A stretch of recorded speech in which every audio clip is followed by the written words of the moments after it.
with your boy MC Dr. Mo. Today is day 16 that the National Association of Resident Doctors in Nigeria have been on strike. And this is not trending at all. Nobody's talking about it. The government has refused to respond to them. They've refused to meet their demands. And today is day 16 and everywhere is just quiet.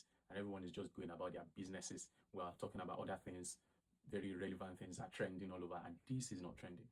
If you must know, this is the body that coordinates the bulk of the doctors that work in the public hospitals in Nigeria. They've been on strike for 16 days. In those 16 days, lots of people have lost their lives. Lots of people have lost their relatives. Lots of people have suffered one form of disability or the other simply because these doctors are not working. And what are they fighting for? What are their demands? They are fighting for us to have a better health system. Fix the health sector. That's all they're asking for. Asking for better working conditions so that your relatives, so that my relative have a better chance of survival every time they walk into the hospitals. But none of you guys are talking about this. We are all quiet. We are just keeping quiet as if everything is normal. At the end of the day, when we come to the hospitals and then for one reason or the other, our patients don't survive, we pounce on the doctors. I say the doctors are responsible for these things. Oh, those doctors, they don't know anything. Those doctors, they don't even care. They don't have passion. They don't have this, they don't have that. Meanwhile, the problem is in the system. And these doctors are begging now. They are asking the government to fix the system. And you are all quiet. You're not saying anything now. Let me tell you what happens on a typical day when a patient is brought into the accident and emergency in a public hospital in Nigeria. The nurses will rush to the patient to try and rescue the patient. They will call on the doctor on call. The doctor will come along with the nurses. They will do their best to try and stop the bleeding vessel. If the person is bleeding, for example, they try to stop the bleeder. They will secure airway, make sure the patient is breathing, and so on and so forth. The doctor would need a cannula, the doctor would need normal saline for fluid to start rushing for the patients to at least save the life of the patient. The doctor will need like a tube to help give the patient oxygen. The patient will need oxygen for the patient. He will ask the nurse, but the nurse is not going to give it to him. Why? It's not because the nurse is a witch. It's simply because she doesn't have any at her disposal. She doesn't have any of these things that the doctor has asked for. Okay, the doctor will carry a prescription sheet and write for the patient's relatives. Go to the pharmacy and go and buy these things. The patient's relatives will go to the pharmacy, but they will have to queue. First of all, they will queue at the pharmacy to cost the amount, to get a cost of what the doctor has written. Then they will go to the cash point to go and pay for all these things. And then they will go back to the pharmacy to go and collect all these things.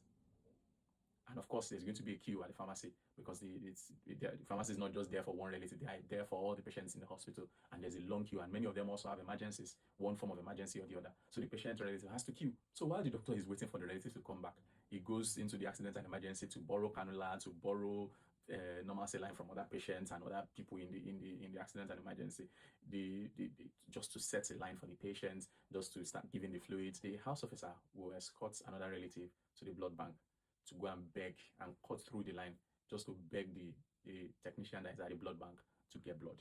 The technician is disgruntled. It's possible that the house officer had offended him the previous day, or maybe because he had been on a 24-hour shift and that's the end of his shift and is tired.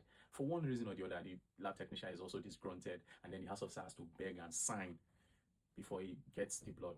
So he collects the blood, and the relatives stay behind until they replace the blood.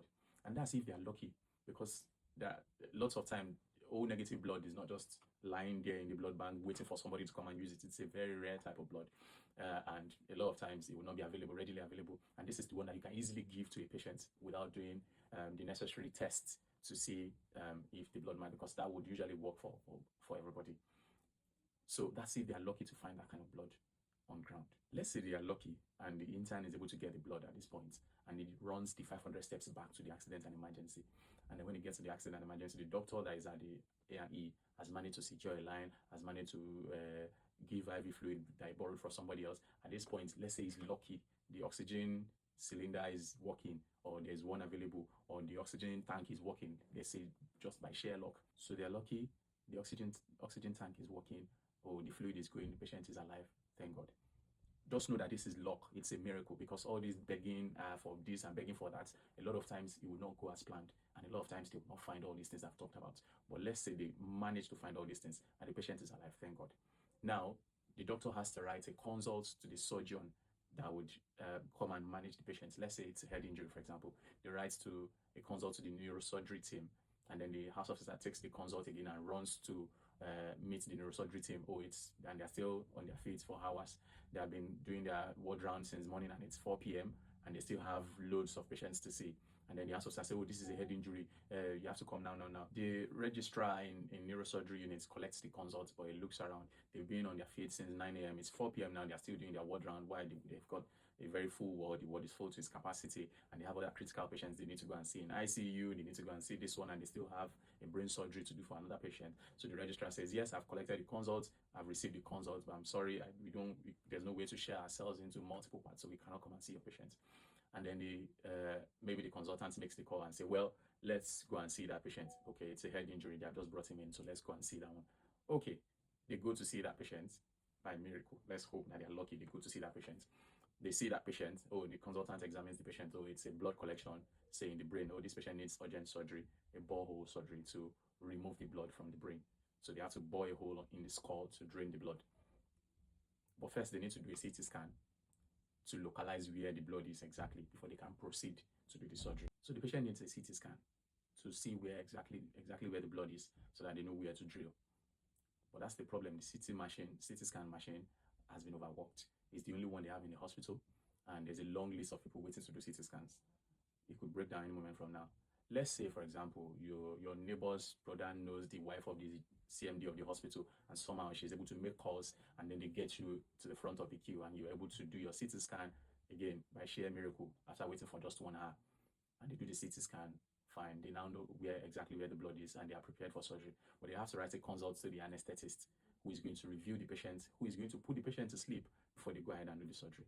The anesthetist receives your consult, and somehow, out of all the other consults that the anesthetist has, somehow the anesthetist decides that, okay, yes, let me come and review your patient first. Again, you are in luck. The anesthetist comes and reviews your patient.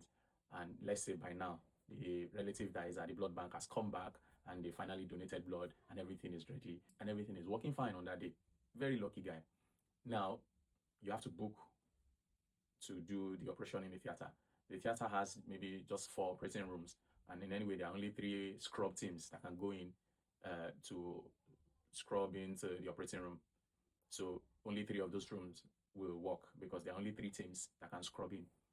So he has to wait, because they've got one ectopic pregnancy that they are doing somewhere, and they've got another emergency, and they've got one ruptured acute appendicitis that they are working on in the 3rd one. So the patient has to wait. All this period that the patient is waiting, anything can happen. And I mean anything, including the death of that patient. Did this team do their best? Do you think they did their best to their capacity? Yes, they did. Do you even think that they even did some miracle and they overstretched themselves to help that patient? Yes. But despite all these, their great efforts, that patient may still end up dying. That patient may still end up dying. And at the end of the day, what happens? The relative will pounce on the doctors. Oh, these doctors, they've just abandoned him since they've not even done anything. Apart from this fluid that they gave him since morning, apart from this drip, nothing else. They didn't do anything. These doctors don't know anything. They have no value for human life. Blah, blah, blah, blah, blah, blah, blah, blah, blah. And that's on a good day where everything is working well.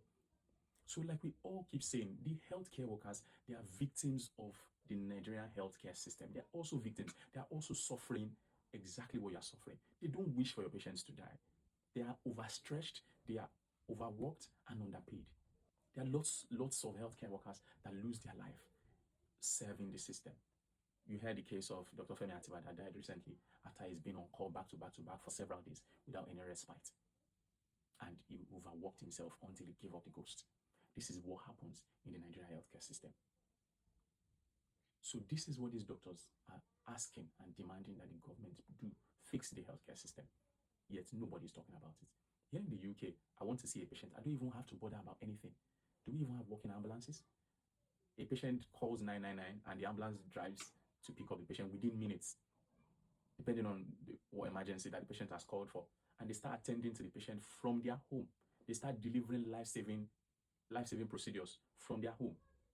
When they bring the patients to the emergency room, before they get to the emergency room, they give me a call and tell me we are bringing a patient with so. And we prepare in advance. The patient comes from the ambulance, is brought into the resuscitation room. I don't have to ask the patient, how much do you have? Go and pay this, go and deposit this. It does not need to happen because everything is already provided by the government. I need to do a CT scan of the patient for the patient. They wheel the patients into the CT scanning room, and they do the CT scan, and I get the result immediately.